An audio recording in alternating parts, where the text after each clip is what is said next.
поздравявам за участие в днешно състезание по правилата на Свети Хуберт.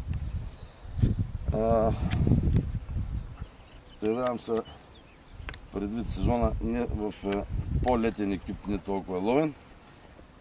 Пушката, която съм избрал за днешния излет е ТОС 34, стандартна двуцевно оръжие с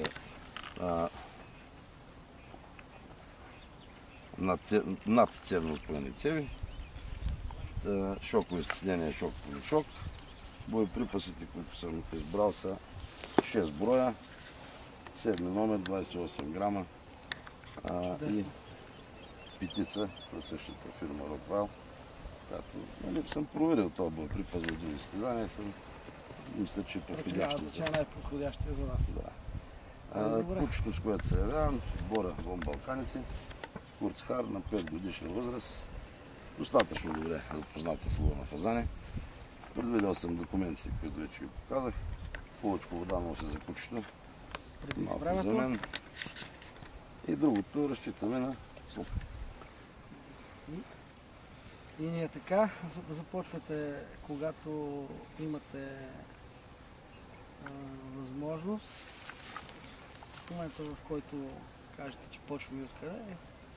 Аз, както вече говорихме, предпочитам. Ще пусна от тук надолу с надежда.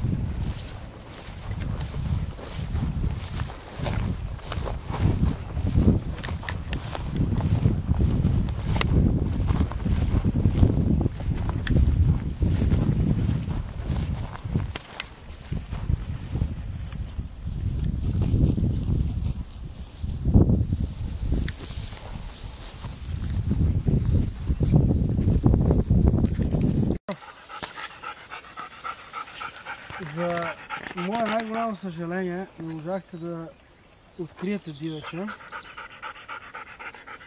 Да ви кажа грешка.